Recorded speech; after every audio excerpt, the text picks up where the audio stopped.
ಪ್ರೀತಿಯ ವಿದ್ಯಾರ್ಥಿಗಳೇ, ಎಲ್ರಿಗೂ ಬೆಳಗಿನ ಶುಭೋದಯಗಳು. ನನ್ನ ಹೆಸರು ಮಂಜುನಾಥ್ ಅಂತ.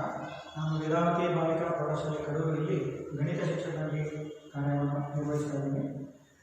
ಇವತ್ತು ನಮ್ಮ ಈ ಲರ್ನಿಂಗ್ ಅಥವಾ ಈ ಕಲಿಕೆ ಅನ್ನುವಂಥ ಒಂದು ತರಗತಿಯಲ್ಲಿ ನಾವಿವತ್ತು 10ನೇ ತರಗತಿಯ ಗಣಿತ ವಿಷಯದ ಮೊದಲನೇ ಘಟಕವಾದ ಸಮಾಂತರ ಶ್ರೇಣಿಗಳು ಈ ಒಂದು ಅಧ್ಯಾಯವನ್ನು ಇವತ್ತು ನಾವು ತಿಳ್ಕೊಳ್ಳೋದಕ್ಕೆ ಪ್ರಯತ್ನ ಮಾಡೋಣ.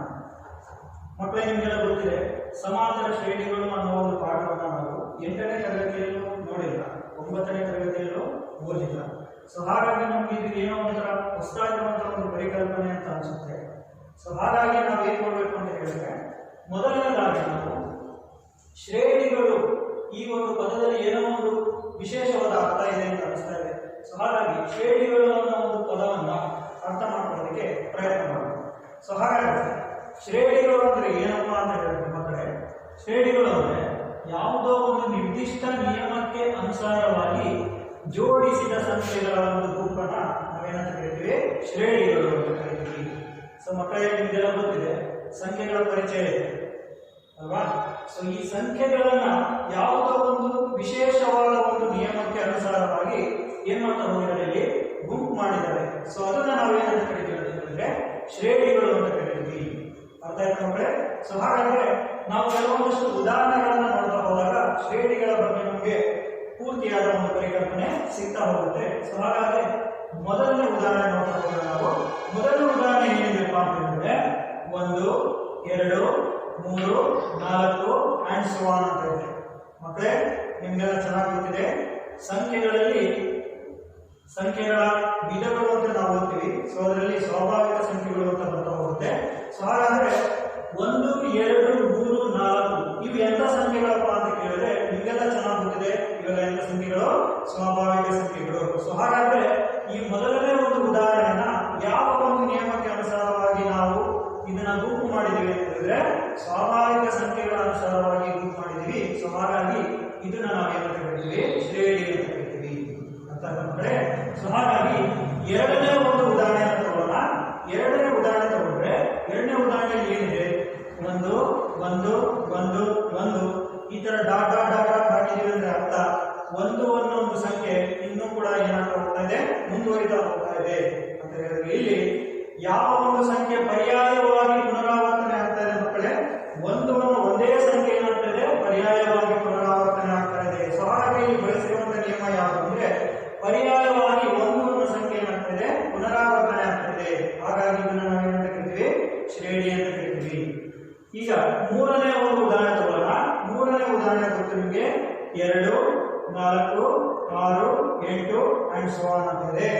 ಮಕ್ಕಳೇ, ನಿಮಗೆಲ್ಲ ಚೆನ್ನಾಗಿ ಗೊತ್ತಿದೆ, 2, 4, 6, 8 ಇವುಗಳನ್ನ ನಾವು ಎಂತ ಸಂಖ್ಯೆಗಳು ಅಂತ ಕರಿತೀವಿ? ಸಮ ಸಂಖ್ಯೆಗಳು ಅಂತ ಕರಿತೀವಿ. ಏನಂತ ಕರಿತೀವಿ? ಸಮ ಸಂಖ್ಯೆಗಳು. ಹಾಗಾಗಿ ಇದು ಕೂಡ ಯಾವ ಒಂದು ನಿಯಮಕ್ಕೆ ಅನುಸಾರವಾಗಿ ಜೋಡಿಸಲ್ಪಟ್ಟಿದೆ? ಸಮ ಸಂಖ್ಯೆಗಳು ಅನ್ನೋ ಒಂದು ಪರಿಕಲ್ಪನೆಯ ಆಧಾರದಲ್ಲಿ ಜೋಡಿಸಲ್ಪಟ್ಟಿದೆ. ಹಾಗಾಗಿ ನಾಲ್ಕನೇ ಉದಾಹರಣೆ ತಗೊಂಡ್ರೆ 1, 4, 9, 16 ಅಂಡ್ ಸೋ ಆನ್ ಅಂತ ಇದೆ. ಇಲ್ಲಿ ನಿಮಗೆ ಸ್ವಲ್ಪ ಗೊಂದಲ ಅಂತ ಅನಿಸಿದ್ರು ಕೂಡ ನೀವೆಲ್ಲ 8ನೇ ತರಗತಿಯಲ್ಲಿ ವರ್ಗ ಸಂಖ್ಯೆಗಳು ಅನ್ನೋ ಒಂದು ಪರಿಕಲ್ಪನೆಯನ್ನು ಅರ್ಥ ಮಾಡ್ಕೊಂಡಿದ್ದೀರಿ ಮಕ್ಕಳೇ. ವರ್ಗ ಸಂಖ್ಯೆಗಳ ಪರಿಕಲ್ಪನೆಯಲ್ಲಿ 1, 4, 9, 16 ಇದು ಕೂಡ ಒಂದು ಶ್ರೇಣಿನ ಅನ್ನೋದನ್ನ ನಾವು ಅರ್ಥ ಮಾಡ್ಕೋಬೇಕು. ಇದು ಒಂದು ಶ್ರೇಣಿನ ಅಂತ ಹೇಳಿ ನಾವು ಯೋಚಿಸೋದಾದ್ರೆ ಹೌದು, ಇದು ಕೂಡ ಒಂದು ಶ್ರೇಣಿ ಆಗುತ್ತೆ. ಯಾಕೆ ಅಂದ್ರೆ ಇಲ್ಲಿ ಯಾವ ಒಂದು ಪರಿಕಲ್ಪನೆಯನ್ನು ನಾವು ಬಳಸ್ಕೊಂಡಿದ್ದೀವಿ ಅಂತ ಹೇಳಿದ್ರೆ n² ಅನ್ನುವಂತ ಒಂದು ಪರಿಕಲ್ಪನೆಯನ್ನು ಬಳಸ್ಕೊಂಡಿದ್ದೀವಿ ಅಂತ ಹೇಳಿದ್ರೆ ಅರ್ಥ ಒಂದು ಸಂಖ್ಯೆಯ ವರ್ಗ. ಇಲ್ಲಿ n ಅಂತ ಹೇಳಿದ್ರೆ ಏನು ಅಂತ ಹೇಳಿದ್ರೆ n ಅನ್ನೋದು ಸ್ವಾಭಾವಿಕ ಸಂಖ್ಯೆಗಳಲ್ಲಿರುವ ಯಾವುದೇ ಒಂದು ಸಂಖ್ಯೆ, ಸ್ವಾಭಾವಿಕ ಸಂಖ್ಯಾಗಣದಲ್ಲಿರುವಂತಹ ಯಾವುದೇ ಒಂದು ಸಂಖ್ಯೆ. ಈಗ ಇದನ್ನು ಅರ್ಥ ಮಾಡ್ಕೊಂತ ಹೋದ್ರೆ ಇಲ್ಲಿ ನೋಡಿ 1 ಅಂತ ಇದೆ. ಈಗ n ಜಾಗದಲ್ಲಿ 1 ಅಂತ ಹಾಕಿ 1² ಅಂತ ಬರುತ್ತೆ. 1² ಅಂದ್ರೆ ಎಷ್ಟು ಮಕ್ಕಳೇ ಅಂತ ಹೇಳಿದ್ರೆ 1² ಅಂದ್ರೆ 1. ನಂತರದ ಸಂಖ್ಯೆ 4 ಇದೆ. 4 ಹೇಗೆ ಬರೀತೀರಾ? 2² = 4. ನಂತರದ ಸಂಖ್ಯೆ 9 ಇದೆ. 9 ಏನು ಬರೀತೀರಿ? 3² = 9. ನಂತರದ ಸಂಖ್ಯೆ ಎಷ್ಟು? 16. 16 ಏನಂತ ಬರೀತೀರಿ? 4² = 16. ಹಾಗಾಗಿ ಈ ಒಂದು ಉದಾಹರಣೆ ಕೂಡ ಏನಾಗಿರುತ್ತೆ ಶ್ರೇಣಿ ಆಗುತ್ತೆ. ಅರ್ಥ ಆಯ್ತಾ ಮಕ್ಕಳೇ? ಈಗ ನಂತರದ ಒಂದು ಉದಾಹರಣೆ ಅಂತ ಹೋದ್ರೆ 5ನೇ ಉದಾಹರಣೆ ನೋಡಿ. 1 2 4 8 16 32 ಆಗುತ್ತೆ. ಸೊ ಹಾಗಾದ್ರೆ ಇದು ಒಂದು ಶ್ರೇಣಿನ ಅಂತ ಹೇಳಿ ಯೋಚನೆ ಮಾಡೋದಾದ್ರೆ ಈ ಪದಗಳಿಗೆ ಏನಾದರೂ ಒಂದು ಸಂಬಂಧ ಇದೆಯಾ ಅನ್ನೋದನ್ನ ನಾವು ಅರ್ಥ ಮಾಡ್ಕೊಂಡು ಹೋಗ್ಬೇಕು. ಸಂಬಂಧ ಇದೆಯಾ ಅಂತ ಹೇಳಿ ನೋಡ್ತಾ ಹೋಗೋದಾದ್ರೆ ಖಂಡಿತವಾಗಿ ಒಂದು ಸಂಬಂಧ ಇದೆ ಮಕ್ಕಳೇ. ನೋಡ್ತಾ ಹೋಗಿ, ಸರಿಯಾಗಿ ಇದನ್ನ ಗಮನಿಸ್ತಾ ಹೋಗಿ. ಮೊದಲನೇ ಸಂಖ್ಯೆ 1 ಇದೆ, ಎರಡನೇ ಸಂಖ್ಯೆ ಇದೆ 2 ಇದೆ, ಮೂರನೇ ಸಂಖ್ಯೆ ಇದೆ 4 ಇದೆ. ಇಲ್ಲಿ ಮೊದಲ 2 ಸಂಖ್ಯೆಗಳನ್ನು ತಗೊಂಡ್ರೆ ಮೊದಲನೇ ಸಂಖ್ಯೆ 1, ಎರಡನೇ ಸಂಖ್ಯೆ 2. ಈ ಎರಡನೇ ಸಂಖ್ಯೆನ ನಾವೇನು ಬರೀಬಹುದು? 1 ಇಂಟು 2 ಅಂತ ಬರೀಬಹುದು. 1 ಇಂಟು 2. ಈಗ ಮೂರನೇ ಸಂಖ್ಯೆ ತಗೊಳ್ಳಿ, 4 ಇದೆ. 4ನ ಏನು ಬರೀಬಹುದು ಅಂದ್ರೆ 2 ಇಂಟು 2, 2 ಇಂಟು 2. ನಂತರದ ಸಂಖ್ಯೆ 8 ಇದೆ. 8ನ ಏನು ಬರೀತೀರಿ? 4 ಇಂಟು 2. ನಂತರದ ಸಂಖ್ಯೆ 16 ಇದೆ. 16ನ ಏನು ಬರೀತೀರಿ? 8 ಇಂಟು 2. ನಂತರದ ಸಂಖ್ಯೆ 32. 32ನ ಏನು ಬರೀತೀರಿ? 16 ಇಂಟು 2 ಅಂತ ಹೇಳಿದ್ರೆ ಅರ್ಥ ಪ್ರತಿಯೊಂದು ಹಿಂದಿನ ಸಂಖ್ಯೆಯನ್ನ ದ್ವಿಗುಣಗೊಳಿಸ್ತಾ ಹೋದ್ರೆ ಅಥವಾ 2ರಿಂದ ಗುಣಿಸ್ತಾ ಹೋದರೆ ಅದರ ಮುಂದಿನ ಸಂಖ್ಯೆ ಸಿಗ್ತಾ ಹೋಗ್ತಾ ಇದೆ. ಹಾಗಾಗಿ ಇದು ಕೂಡ ಒಂದು ಶ್ರೇಣಿ. ನಂತರದ ಒಂದು ಉದಾಹರಣೆ ತಗೊಂಡ್ರೆ 6ನೇ ಉದಾಹರಣೆ ನೋಡ್ತಾ ಹೋಗ್ತಾರೆ. 0 1 0 1 0 1. ಈ ಶ್ರೇಣಿಯಲ್ಲಿ ಕೇವಲ 2 ಸಂಖ್ಯೆಗಳು ಪುನರಾವರ್ತನೆ ಆಗ್ತಾ ಹೋಗ್ತದೆ. ಯಾವ 2 ಸಂಖ್ಯೆಗಳು ಅಂದ್ರೆ 0 ಮತ್ತು 1. 0 ಮತ್ತು 1 ಈ ಸಂಖ್ಯೆಗಳು ಏನಾಗ್ತದೆ? ಪರ್ಯಾಯವಾಗಿ ಪುನರಾವರ್ತನೆ ಆಗ್ತಾ ಇದೆ. ಪರ್ಯಾಯವಾಗಿ ಪುನರಾವರ್ತನೆ ಆಗ್ತದೆ. ಹಾಗಾಗಿ ಇದನ್ನು ಕೂಡ ನಾವೇನ ಕರಿತೀವಿ? ಶ್ರೇಣಿ ಅಂತ ಕರಿತೀವಿ. ಸೊ ಕೊನೆಯ ಒಂದು ಉದಾಹರಣೆ ನೋಡೋದಾದ್ರೆ ಮತ್ತೆ ಕೊನೆಯ ಉದಾಹರಣೆ ಏನಿದೆ? ಮೊದಲನೇ ಸಂಖ್ಯೆ 4, ಎರಡನೇ ಸಂಖ್ಯೆ 3, ಮೂರನೇ ಸಂಖ್ಯೆ 2, ನಾಲ್ಕನೇ ಸಂಖ್ಯೆ 1 ಅಂಡ್ ಸೋ ಆನ್ ಅಂತ ಇದೆ. ಸೊ ಹಾಗಾಗಿ ಮೊದಲನೇ ಉದಾಹರಣೆ ಮತ್ತೆ ಕೊನೆಯ ಉದಾಹರಣೆಗೆ ಏನಾದರೂ ಒಂದು ಸಂಬಂಧ ಇದೆಯಾ ಅನ್ನೋದನ್ನ ನೋಡ್ತಾ ಹೋದ್ರೆ ಮೊದಲನೇ ಉದಾಹರಣೆಯಲ್ಲಿರುವಂತಹ ಸಂಖ್ಯೆಗಳು ಏರಿಕೆ ಕ್ರಮದಲ್ಲಿದೆ ಮಕ್ಕಳೇ. ಕೊನೆಯ ಉದಾಹರಣೆಯಲ್ಲಿರುವಂತಹ ಸಂಖ್ಯೆಗಳು ಯಾವ್ದ್ರಲ್ಲಿ ಬರೀತಾ ಹೋಗಿದ್ದೀವಿ? ಇಳಿಕೆ ಕ್ರಮದಲ್ಲಿ ಬರೀತಿದ್ದೀವಿ. ಯಾವ ಕ್ರಮದಲ್ಲಿ? ಇಳಿಕೆ ಕ್ರಮದಲ್ಲಿ. ಸೊ ಹಾಗಾಗಿ ನಾವು ಶ್ರೇಣಿಗಳು ಅಂತ ಹೇಳಿದ್ರೆ ಏನ್ ಹೇಳ್ಬೋದು ಅಂತ ಹೇಳಿದ್ರೆ ಒಂದು ನಿರ್ದಿಷ್ಟ ನಿಯಮಕ್ಕೆ ಅನುಸಾರವಾಗಿ ಜೋಡಿಸಿದ ಸಂಖ್ಯೆಗಳ ಗುಂಪನ್ನ ಶ್ರೇಣಿಗಳು ಅಂತ ಹೇಳಿ ಕರಿತೀವಿ. ಅರ್ಥ ಆಗಿದೆ ಮಕ್ಕಳೇ? ಸೊ ಈಗ ನಾವು ಮುಂದಿನ ಒಂದು ಉಪಘಟಕಕ್ಕೆ ಹೋಗೋಣ. ಮುಂದಿನ ಉಪಘಟಕ ಯಾವುದು ಅಂತ ಹೇಳಿದ್ರೆ ಶ್ರೇಣಿಗಳ ವಿಧಗಳು ಏನಂತ ಕರಿತೀವಿ? ಶ್ರೇಣಿಗಳ ವಿಧಗಳು. ಶ್ರೇಣಿಗಳ ವಿಧಗಳು ಅದರಲ್ಲಿ ಮುಖ್ಯವಾಗಿ ನಾವು 2 ವಿಧಗಳನ್ನ ನೋಡ್ತೀವಿ. ಮೊದಲನೇ ವಿಧ ಯಾವುದು ಅಂತ ಹೇಳಿದ್ರೆ ಪರಿಮಿತ ಶ್ರೇಣಿ, ನಂತರದ ವಿಧ ಅಪರಿಮಿತ ಶ್ರೇಣಿ. ಸೊ ನಿಮಗೆಲ್ಲ ಕನ್ನಡ ಗೊತ್ತಿದೆ. ಪರಿಮಿತ ಅನ್ನೋದು ಪರಿಮಿತಕ್ಕೆ ಅರ್ಥ ಗೊತ್ತಿದೆ. ಪರಿಮಿತ ಅಂತ ಹೇಳಿದ್ರೆ ಏನಪ್ಪಾ ಅಂತ ಹೇಳಿದ್ರೆ ಎಣಿಸಲು ಸಾಧ್ಯವಿರುವಷ್ಟು ಅಂತ ಹೇಳಿ ಅರ್ಥ ಬರುತ್ತೆ. ಸೊ ಹಾಗಾದ್ರೆ ಪರಿಮಿತ ಶ್ರೇಣಿ ಅಂತ ಹೇಳಿದ್ರೆ ಅರ್ಥ ಏನಪ್ಪಾ ಅಂದ್ರೆ ಒಂದು ಶ್ರೇಣಿಯು ಎಣಿಸಲಾಗುವಷ್ಟು ಪದಗಳನ್ನು ಹೊಂದಿದ್ದರೆ ಅದನ್ನ ನಾವು ಏನಂತ ಕರಿತೀವಿ? ಪರಿಮಿತ ಶ್ರೇಣಿ ಅಂತ ಹೇಳಿ ಕರಿತೀವಿ. ಹಾಗಾದ್ರೆ ಎಣಿಸಲಾಗುವಷ್ಟು ಪದಗಳು ಅಂತ ಹೇಳಿದ್ರೆ ಉದಾಹರಣೆಯನ್ನು ನೀವು ಅವಲೋಕನ ಮಾಡಿದ್ರೆ ನಿಮಗೆ ಅರ್ಥ ಆಗುತ್ತೆ ಮಕ್ಕಳೇ. ಉದಾಹರಣೆ ಮೊದಲನೇದೇನಿದೆ ನೋಡ್ಕೊಳ್ಳಿ. 1 2 3 4 ಅಂಡ್ ಸೋ ಆನ್. ಇಲ್ಲಿ ಕೊನೆಯಲ್ಲಿ ಒಂದು ಸಂಖ್ಯೆ ಇದೆ, ಯಾವುದು? 3. ಇದರ ಅರ್ಥ ಏನಪ್ಪಾ ಅಂತ ಹೇಳಿದ್ರೆ ಸಂಖ್ಯೆಗಳು ಎಲ್ಲಿಂದ ಪ್ರಾರಂಭವಾಗಿದೆ? 1ರಿಂದ ಪ್ರಾರಂಭವಾಗಿದೆ. ಎಲ್ಲಿಗೆ ಕೊನೆಗೊಂಡಿದೆ? 100ಕ್ಕೆ ಕೊನೆಗೊಂಡಿದೆ. ಹಾಗಾದ್ರೆ 1ರಿಂದ 100ರವರೆಗಿನ ಸಂಖ್ಯೆಗಳನ್ನ ನಾವೇನು ಮಾಡಬಹುದು? ಸುಲಭವಾಗಿ ಎಣಿಸಬಹುದು. ಸೊ ಹಾಗಾಗಿ ಇದು ಎಂತ ಶ್ರೇಣಿ ಆಗುತ್ತೆ? ಪರಿಮಿತ ಶ್ರೇಣಿ ಆಗುತ್ತೆ. ನಂತರದ ಉದಾಹರಣೆ ತಗೊಳ್ಳಿ. 3 6 9 12 ಅಂಡ್ ಸೋ ಆನ್. ಕೊನೆಯ ಪ್ರದೇಶ ಇದೆ 45. ಸೊ ಹಾಗಾಗಿ ಏನಪ್ಪ ಅಂದ್ರೆ 3ರ ಮಧ್ಯೆ 3 3 3 2 6 3 9 ಈ ತರ ಬರ್ತಾ ಇದೆ. ಕೊನೆಯ ಪ್ರದೇಶ ಇದೆ 45. ಹಾಗಾದ್ರೆ ಇಲ್ಲೂ ಕೂಡ ಎಷ್ಟು ಸಂಖ್ಯೆಗಳಿದ್ದಾವೆ ಅನ್ನೋದನ್ನ ನಾವೇನ್ ಮಾಡಬಹುದು? ಆರಾಮಾಗಿ ಎಣಿಸಬಹುದು. ಆ ಸಂಖ್ಯೆಗಳನ್ನು ನಾವು ಕಂಡುಹಿಡಬಹುದು. ಸೊ ಹಾಗಾಗಿ ಇದನ್ನ ನಾವೇನಂತ ಕರಿತೀವಿ? ಪರಿಮಿತ ಶ್ರೇಣಿ. ಪರಿಮಿತ ಅಂದ್ರೆ ಎಣಿಸಲು ಸಾಧ್ಯವಿರುವಷ್ಟು. ಇನ್ನೊಂದು ಅರ್ಥದಲ್ಲೂ ಹೇಳ್ಬೋದು, ಕೊನೆಯ ಪದ ಏನಾದರೂ ಇದ್ದರೆ, ಒಂದು ಶ್ರೇಣಿಯಲ್ಲಿ ಕೊನೆಯ ಪದ ಇದ್ದರೆ ಅದನ್ನು ನಾವೇನಂತ ಕರಿತೀವಿ? ಪರಿಮಿತ ಶ್ರೇಣಿ ಅಂತ ಹೇಳಿ ಕರಿತೀವಿ. ಸೊ ನಂತರದ ವಿಧವನ್ನು ನಾವು ತಗೊಂಡ್ರೆ ಅಪರಿಮಿತ ಶ್ರೇಣಿ. ನಂತರ ವಿಧ ಯಾವುದು? ಅಪರಿಮಿತ ಶ್ರೇಣಿ. ಅಪರಿಮಿತ ಶ್ರೇಣಿ ಅಂತ ಹೇಳಿದ್ರೆ ಏನಪ್ಪಾ ಅಂದ್ರೆ ಯಾವ ಶ್ರೇಣಿಯು ಎಣಿಸಲಾಗದಷ್ಟು ಪದಗಳನ್ನು ಹೊಂದಿದ್ದರೆ ಎಣಿಸಲಾಗದಷ್ಟು ಪದಗಳನ್ನ ಹೊಂದಿದ್ದರೆ ಅದನ್ನ ಏನಂತ ಕರಿತೀವಿ? ಅಪರಿಮಿತ ಶ್ರೇಣಿ ಅಂತ ಹೇಳಿ ಕರಿತೀವಿ. ಸೊ ಅಪರಿಮಿತ ಶ್ರೇಣಿ ಅನ್ನೋದು ಪರಿಮಿತ ಶ್ರೇಣಿಯ ವಿರುದ್ಧ. ಪರಿಮಿತದಲ್ಲಿ ಎಣಿಸಲಾಗುವಷ್ಟು ಆಗುತ್ತೆ, ಅಪರಿಮಿತದಲ್ಲಿ ಎಣಿಸಲಾಗದಷ್ಟು ಆಗುತ್ತೆ. ಸೊ ಹಾಗಾದ್ರೆ ಇದರ ಉದಾಹರಣೆಯನ್ನು ನೋಡೋದಾದ್ರೆ 1 2 3 4 ಅಂಡ್ ಸೋ ಆನ್ ಅಂತ ಇದೆ. ಕೊನೆಯಲ್ಲಿ ಯಾವುದೇ ಪದ ಇಲ್ಲ. ಮಕ್ಕಳೇ ಸರಿಯಾಗಿ ಗಮನಿಸಬೇಕು. ಪರಿಮಿತ ಶ್ರೇಣಿಯ ಉದಾಹರಣೆಗೂ ಅಪರಿಮಿತ ಶ್ರೇಣಿಯ ಉದಾಹರಣೆಗೂ ಏನು ವ್ಯತ್ಯಾಸ ಇದೆ ಅನ್ನೋದನ್ನ ನೀವು ಸರಿಯಾಗಿ ತಿಳ್ಕೊಂಡ್ರೆ ನಿಮ್ಗೆ ಅರ್ಥ ಆಗುತ್ತೆ. ಪರಿಮಿತ ಶ್ರೇಣಿಯಲ್ಲಿ ಕೊನೆಯ ಪದ ಇರುತ್ತೆ, ಆದರೆ ಅಪರಿಮಿತ ಶ್ರೇಣಿಯಲ್ಲಿ ಕೊನೆಯ ಪದ ಇರುವುದಿಲ್ಲ ಅಂತ ಹೇಳಿದ್ರೆ ಅರ್ಥ. ಸಂಖ್ಯೆಗಳು ಇಲ್ಲಿಗೆ ಕೊನೆಗೊಳ್ಳುವುದಿಲ್ಲ. ಇವೇನಾಗ್ತದೆ? ಮುಂದುವರಿತಾನೆ ಇದೆ. ಎರಡನೇ ಉದಾಹರಣೆ ತಗೊಂಡ್ರು ಕೂಡ ಅಷ್ಟೇ 3 6 9 12 ಅಂಡ್ ಸೋ ಆನ್ ಅಂತ ಇದೆ. ಇಲ್ಲಿ ಯಾವುದೇ ರೀತಿ ಕೊನೆ ಇಲ್ಲ. ನೀವು ಇದನ್ನ ಸರಿಯಾಗಿ ಅರ್ಥ ಮಾಡ್ಕೋಬೇಕು. ನಂತರ ನಾವು ನೋಡೋದಾದ್ರೆ ಯಾವುದೇ ಒಂದು ಶ್ರೇಣಿಯ ಪ್ರತಿಯೊಂದು ಸಂಖ್ಯೆಯನ್ನು ಆ ಶ್ರೇಣಿಯ ಪದ ಅಂತ ಹೇಳಿ ನಾವು ಕರಿತೀವಿ. ಒಂದು ಶ್ರೇಣಿಯ ಪ್ರತಿಯೊಂದು ಸಂಖ್ಯೆಯನ್ನು ಆ ಶ್ರೇಣಿಯ ಪದ ಅಂತ ಹೇಳಿ ನಾವು ಕರಿತೀವಿ. ಹಾಗೆ ಆ ಶ್ರೇಣಿಯನ್ನು ನಾವು ಯಾವ ರೀತಿ ಕರಿತೀವಿ ಅಂದ್ರೆ A1 A2 A3 and so on AN ಅಂತ ಹೇಳಿ ಬರೀತೀವಿ. ಅಂದ್ರೆ ಅರ್ಥ. ಈಗ ಯಾವುದೇ ಒಂದು ಉದಾಹರಣೆ ತಗೊಳ್ಳೋಣ. ಉದಾಹರಣೆ ಈ ಮೊದಲನೇ ಉದಾಹರಣೆ ತಗೊಳ್ತೀನಿ ನಾನು. 1 2 3 4 ಅಂಡ್ ಸೋ ಆನ್ ಲಾಸ್ಟ್ 100 ಅಂತ ಇದೆ. ಹಾಗಾದ್ರೆ ಇಲ್ಲಿರುವಂತಹ 1 ಅನ್ನೋದೇನಾಗುತ್ತೆ? ಈ ಶ್ರೇಣಿಯ ಪದ. 2 ಅನ್ನೋದು ಈ ಶ್ರೇಣಿಯ ಪದ. 3 ಅನ್ನೋದು ಈ ಶ್ರೇಣಿಯ ಪದ. 4 ಅನ್ನೋದು ಈ ಶ್ರೇಣಿಯ ಪದ. 100 ಅನ್ನೋದು ಕೂಡ ಈ ಶ್ರೇಣಿಯ ಪದ. ಪ್ರತಿಯೊಂದು ಸಂಖ್ಯೆಯನ್ನು ಕೂಡ ಆ ಶ್ರೇಣಿಯ ಪದ ಅಂತ ಹೇಳಿ ನಾವು ಕರಿತೀವಿ. ಹಾಗಾದ್ರೆ A1 ಅಂದ್ರೆ ಏನಪ್ಪಾ ಅಂದ್ರೆ ಸರಿಯಾಗಿ ಅರ್ಥ ಮಾಡ್ಕೋಬೇಕು. A1 ಅಂದ್ರೆ ಮೊದಲನೇ ಪದ. A1 ಅಂದ್ರೆ ಮೊದಲನೇ ಪದ. A2 ಅಂದ್ರೆ ಎರಡನೇ ಪದ. A3 ಅಂದ್ರೆ ಮೂರನೇ ಪದ. A4 ಅಂತ ಇದ್ರೆ ನಾಲ್ಕನೇ ಪದ. ಅದೇ ರೀತಿ ಮುಂದುವರಿತಾ ಹೋಗಿ AN, ಇಲ್ಲಿ n ಗೆ ಯಾವುದೇ ರೀತಿಯ ಒಂದು ನಿರ್ದಿಷ್ಟವಾದ ಬೆಲೆಯನ್ನು ಕೊಟ್ಟಿಲ್ಲ. AN ಅನ್ನು ನಾವು ಏನಂತ ಹೇಳ್ಬೋದು? ಇಲ್ಲಿ ಕೊನೆಯ ಪದ ಅಂತ ಹೇಳ್ಬೋದು. AN ಅನ್ನು ಏನಂತ ಹೇಳ್ತೀವಿ? ಕೊನೆಯ ಪದ. ಅರ್ಥ ಆಯ್ತಾ? A1 ಅಂದ್ರೆ ಮೊದಲನೇ ಪದ, A2 ಅಂದ್ರೆ ಎರಡನೇ ಪದ, A3 ಅಂದ್ರೆ ಮೂರನೇ ಪದ. ಅದೇ ರೀತಿ AN ಅಂತ ಹೇಳಿದ್ರೆ ಕೊನೆಯ ಪದ. AN ಅನ್ನು L ನಿಂದ ಸೂಚಿಸ್ತೀವಿ. ಸ್ಮಾಲ್ ಲೆಟರ್ L ನಿಂದ ಸೂಚಿಸ್ತೀವಿ. ಅದನ್ನು ನಾವು ಮುಂದೆ ಅಧ್ಯಯನ ಮಾಡ್ತೀವಿ. ಸೊ ನಂತರ ನಾವು ಬರ್ತಾ ಹೋದ್ರೆ ಬಹಳ ಮುಖ್ಯವಾಗಿರುವಂತಹ ಒಂದು ಘಟಕ ನಮ್ಗೆ ಯಾವುದು ಅಂತ ಹೇಳಿದ್ರೆ ಸಮಾಂತರ ಶ್ರೇಣಿಗಳು.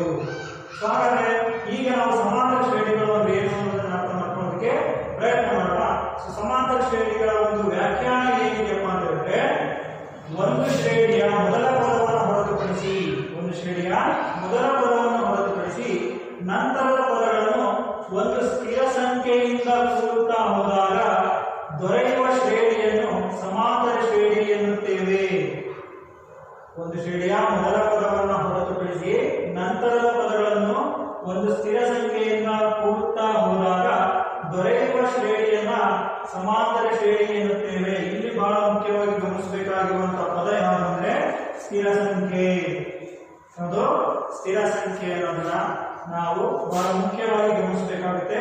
ಹಾಗಾದ್ರೆ ಇದನ್ನ ನಾವು ವ್ಯಾಖ್ಯಾನದಲ್ಲಿ ನಮ್ಗೆ ಅಷ್ಟೊಂದು ಅರ್ಥ ಆಗಿಲ್ಲ ಅಂದ್ರೆ ನಾವು ಉದಾಹರಣೆ ಮೂಲಕ ಇದನ್ನ ಅರ್ಥ ಮಾಡ್ಕೊಳ್ಳೋದಕ್ಕೆ ಪ್ರಯತ್ನ ಮಾಡೋಣ.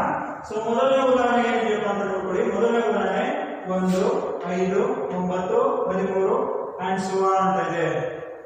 ಹಾಗಾದ್ರೆ ಈ ಒಂದು ಉದಾಹರಣೆಯ ಮೊದಲನೇ ಪದ ಎಷ್ಟು? 1, ಎರಡನೇ ಪದ ಎಷ್ಟು? 5, ಮೂರನೇ ಪದ 9, ನಾಲ್ಕನೇ ಪದ 13. ಸೊ ಈ ತರ ಏನಾಗ್ತಾ ಇದೆ, ಇದು ಮುಂದುವರಿತಾ ಹೋಗ್ತಾ ಇದೆ. ಈಗ ಮೊದಲನೇ ಪದವನ್ನು ಬಿಟ್ಟು ಎರಡನೇ ಪದ ಎಷ್ಟಿದೆ? 5. ಈ ಮೊದಲನೇ ಪದ 1 ಇದೆ, ಎರಡನೇ ಪದ 5 ಇದೆ. ಸೊ ಒಂದಕ್ಕೆ ಎಷ್ಟನ್ನ ಕೂಡಿದ್ರೆ 5 ಬರುತ್ತೆ ಮಕ್ಕಳೇ? 4 ಕೂಡಿದ್ರೆ 5 ಬರುತ್ತೆ. ಅದೇ ರೀತಿ ಮೂರನೇ ಪದ ತಗೊಳ್ಳಿ, 9 ಇದೆ. ಸೊ ಎರಡನೇ ಪದ 5 ಇದೆ. ಸೊ 5ಕ್ಕೆ ಎಷ್ಟನ್ನ ಕೂಡಿದ್ರೆ 9 ಬರುತ್ತೆ? 4. ಅದೇ ರೀತಿ 9 ಇದೆ, ನಂತರದ್ದು 13 ಇದೆ. ಸೊ 9ಕ್ಕೆ ಎಷ್ಟನ್ನ ಕೂಡಬೇಕಾಗುತ್ತೆ? ನಾವು 4 ಕೂಡಬೇಕು. ಇಲ್ಲಿ ಪ್ರತಿಯೊಂದು ಪದಗಳಿಗೆ ಎಷ್ಟನ್ನ ಕೂಡ್ತಾ ಹೋಗಿದೀವಿ? 4 ಕೂಡ್ತಾ ಹೋಗಿದೀವಿ. ಎಷ್ಟನ್ನ? 4 ಕೂಡ್ತಾ ಹೋಗಿದೀವಿ. ಸೊ ಹಾಗಾಗಿ ಇಲ್ಲಿ ಇರುವಂತಹ ಸ್ಥಿರ ಸಂಖ್ಯೆ ಯಾವುದು? 4. ಎಷ್ಟು? 4. ನಂತರದ ಉದಾಹರಣೆ ತಗೊಂಡ್ರೆ 3 5 7 9 11 ಅಂಡ್ ಸೋ ಆನ್ ಅಂತ ಇದೆ. ಮೊದಲನೇ ಪದ 3 ಇದೆ, ಎರಡನೇ ಪದ 5. 3ಕ್ಕೆ ಎಷ್ಟನ್ನು ಕೊಡಬೇಕು? 2. 2 ಕೂಡಿದ್ರೆ 5 ಬರುತ್ತೆ. 5ಕ್ಕೆ ಎಷ್ಟನ್ನು ಕೂಡಿದ್ರೆ 7 ಬರುತ್ತೆ. 2 ಕೂಡಿದ್ರೆ 7. 7ಕ್ಕೆ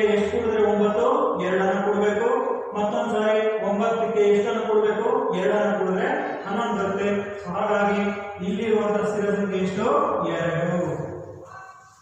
ನಂತರ ಇಲ್ಲಿಗೆ ಮೂರನೇ ಉದಾಹರಣೆ ಬಂದರೆ ಮೊದಲನೇ ಸಂಖ್ಯೆ 45, ಎರಡನೇ ಪದ 43, ಮೂರನೇ ಪದ 41, ನಾಲ್ಕನೇ ಪದ 39. ಸೊ ಇಲ್ಲೇನಾಗ್ತಾ ಇದೆ ಅಂತ ಹೇಳಿದ್ರೆ ಸಂಖ್ಯೆಗಳು ಇಳಿಕೆ ಕ್ರಮದಲ್ಲಿ ಬರಿತಾ ಹೋಗಿದ್ದಾರೆ, ಸಂಖ್ಯೆಗಳನ್ನ ಇಳಿಕೆ ಕ್ರಮದಲ್ಲಿ ಬರಿತಾ ಹೋಗಿದ್ದಾರೆ. ಹಾಗಾದ್ರೆ 45ಕ್ಕೆ ಎಷ್ಟನ್ನ ಕೂಡಿದ್ರೆ 43 ಬರುತ್ತೆ? 45ಕ್ಕೆ -2 ಕೂಡಬೇಕು. 45ಕ್ಕೆ ಎಷ್ಟನ್ನ ಕೂಡ್ತೀರಿ? -2 ಕೂಡಿದ್ರೆ 43 ಬರುತ್ತೆ. 43ಕ್ಕೆ ಎಷ್ಟನ್ನ ಕೂಡಿದ್ರೆ 41 ಬರುತ್ತೆ, ಮತ್ತೆ -2 ಕೂಡಬೇಕಾಗುತ್ತೆ. ಹಾಗಾಗಿ 49ಕ್ಕೆ ಮತ್ತೆ ಎಷ್ಟನ್ನ ಕೂಡಿದ್ರೆ 39 ಬರುತ್ತೆ? -2 ಕೂಡಿದ್ರೆ 39 ಬರುತ್ತೆ. ಸೊ ಹಾಗಾಗಿ ಇಲ್ಲಿರುವಂತ ಸ್ಥಿರ ಸಂಖ್ಯೆ ಎಷ್ಟು? -2. ಸೊ ಕೊನೆಯ ಒಂದು ಉದಾಹರಣೆ ನೋಡಿದ್ರೆ ಮೊದಲನೇ ಸಂಖ್ಯೆ 0, -4, -8, -12 ಈ ತರ ಬರ್ತಾ ಇದೆ. ಹಾಗಾಗಿ 0ನ ಬಿಟ್ಟು ಈ ಒಂದು ಶ್ರೇಣಿಗೆ ಯಾವನ್ನ ಕೂಡ್ತಾ ಹೋಗಿದೀವಿ ಅಂತ ಹೇಳಿದ್ರೆ -4 ಕೂಡ್ತಾ ಹೋಗಿದೀವಿ. ನೋಡಿ 0ಗೆ -4 ಕೂಡಿದ್ರೆ -4 ಬರುತ್ತೆ, -4ಕ್ಕೆ -4 ಕೂಡಿದ್ರೆ -8 ಬರುತ್ತೆ, -8ಕ್ಕೆ -4 ಕೂಡಿದ್ರೆ -12, -12ಕ್ಕೆ -4 ಕೂಡಿದ್ರೆ -16. ಸೊ ಈ ತರ ಬರ್ತಾ ಹೋಗುತ್ತೆ. ಅರ್ಥ ಆಯ್ತಾ ಮಕ್ಕಳೇ?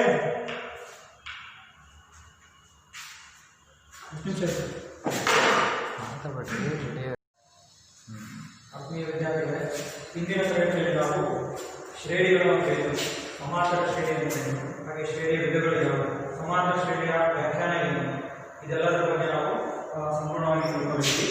ಹಾಗೆ ಮುಂದುವರಿತಾ ನಾವಿಲ್ಲಿ ಸಮಾಂತರ ಶ್ರೇಣಿ ಅಂತ ಹೇಳಬೇಕಾದ್ರೆ ಸಮಾಂತರ ಶ್ರೇಣಿಯಲ್ಲಿ ಬಹುಮುಖ್ಯವಾದ ಒಂದು ಪದ ಬರುತ್ತೆ. ಆ ಪದವನ್ನು ಯಾವುದು ಅಂತ ಹೇಳಿ ನಾವು ತಿಳ್ಕೊಳ್ಳುವಂತ ಪ್ರಯತ್ನ ಮಾಡೋಣ. ಹಾಗಾದ್ರೆ ಸಮಾಂತರ ಶ್ರೇಣಿ ಅಂತ ಹೇಳಬೇಕಾದ್ರೆ ಹಿಂದಿನ ತರಗತಿಯಲ್ಲಿ ನಾವು ಅರ್ಥ ಮಾಡ್ಕೊಂಡಿದ್ದೀವಿ. ಸಮಾಂತರ ಶ್ರೇಣಿಯ ಒಂದು ವ್ಯಾಖ್ಯಾನ ಏನಪ್ಪ ಅಂತ ಹೇಳಿದ್ರೆ ಮೊದಲನೇ ಪದವನ್ನು ಹೊರತುಪಡಿಸಿ ಉಳಿದ ಎಲ್ಲಾ ಪದಗಳನ್ನ ಯಾವುದೋ ಒಂದು ಸ್ಥಿರ ಸಂಖ್ಯೆಯನ್ನು ಕೂಡಿದಾಗ ನಂತರದ ಪದಗಳು ಸಿಗ್ತಾ ಹೋದ್ರೆ ಅದನ್ನು ನಾವು ಸಮಾಂತರ ಶ್ರೇಣಿ ಅಂತ ಕರಿತೀವಿ. ಹಾಗಾದ್ರೆ ಆ ಸ್ಥಿರ ಸಂಖ್ಯೆ ಅಂತ ಏನು ಒಂದು ಪರಿಕಲ್ಪನೆ ಬರುತ್ತೆ, ಆ ಸ್ಥಿರ ಸಂಖ್ಯೆಗೆ ಒಂದು ವಿಶೇಷವಾದ ಒಂದು ಹೆಸರನ್ನು ಕೊಡ್ತಾರೆ. ಆ ಹೆಸರು ಯಾವುದಪ್ಪ ಅಂತ ಹೇಳಿದ್ರೆ ಅದು ಸಾಮಾನ್ಯ ವ್ಯತ್ಯಾಸ. ಯಾವುದದು? ಸಾಮಾನ್ಯ ವ್ಯತ್ಯಾಸ. ಮಕ್ಕಳೇ, ಹಾಗಾಗಿ ನಾವು ಅರ್ಥ ಮಾಡಬೇಕಾಗಿರುವಂತಹ ವಿಚಾರ ಯಾವುದು ಅಂತ ಹೇಳಿದ್ರೆ ಅದು ಸಾಮಾನ್ಯ ವ್ಯತ್ಯಾಸ. ಹಾಗಾದ್ರೆ ಸಾಮಾನ್ಯ ವ್ಯತ್ಯಾಸ ಅಂದ್ರೆ ಏನು ಅನ್ನೋದನ್ನ ನಾವೀಗ ನಾವು ಅದಕ್ಕೆ ಒಂದು ವ್ಯಾಖ್ಯಾನವನ್ನ ತಿಳ್ಕೊಳ್ಳೋಣ. ಹಾಗಾದ್ರೆ ಸಾಮಾನ್ಯ ವ್ಯತ್ಯಾಸ ಅಂದ್ರೆ ಏನಪ್ಪ ಅಂತಂದ್ರೆ ಒಂದು ಸಮಾಂತರ ಶ್ರೇಣಿಯಲ್ಲಿ ಸಾಮಾನ್ಯ ವ್ಯತ್ಯಾಸ ಬರೋದು ಸಮಾಂತರ ಶ್ರೇಣಿಯಲ್ಲಿ ಮಾತ್ರ.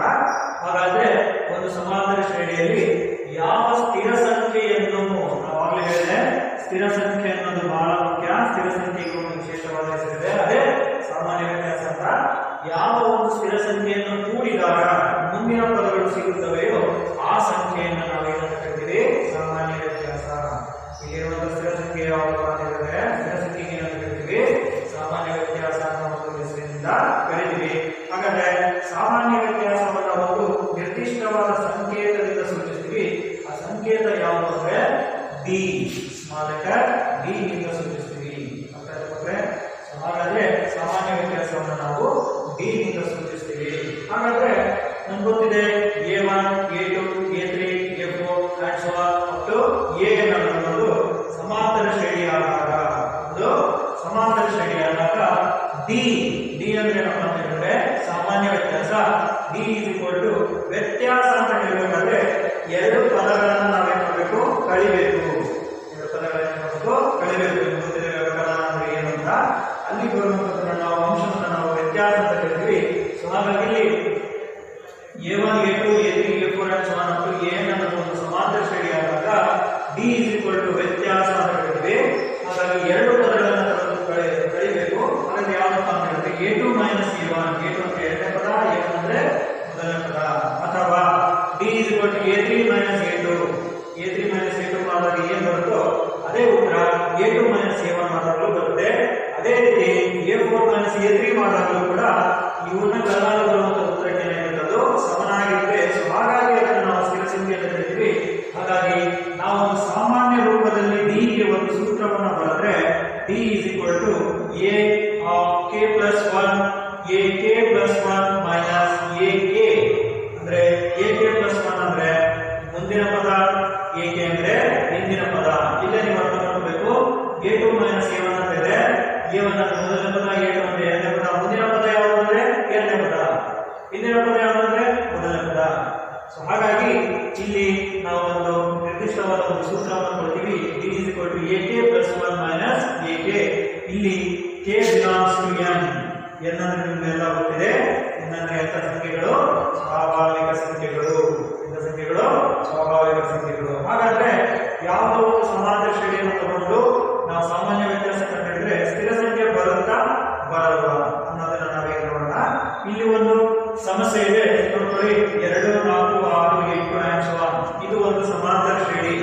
ಇಂಥ ಶ್ರೇಣಿ ಇದು ಸಮಾಂತರ ಶ್ರೇಣಿ. ಈಗ ನಾನೇನ್ ಮಾಡ್ತೀನಿ, a1 ಬೆಲೆ ಬರೀತೀನಿ. a1 ಅಂದ್ರೆ ಮೊದಲನೇ ಪದ ನಮಗೆ ಎಷ್ಟು? 2. a2 ಬರೀತೀನಿ. a2 ಅಂದ್ರೆ ಎರಡನೇ ಪದ 4. a3 ಬರೀತೀನಿ. a3 6. a4 8. ಇಲ್ಲಿ 4 ಕೊಟ್ಟಿರುವ ಪದಗಳನ್ನು ನೋಡಿಕೊಂಡೆ. ಈಗ ನಾನೇನ್ ಮಾಡ್ತೀನಿ, d is equal to ಮೊದಲ ಎರಡು ಪದಗಳಿಗೆ ಸಾಮಾನ್ಯ ವ್ಯತ್ಯಾಸ ಕಂಡುಹಿಡಿತೀನಿ.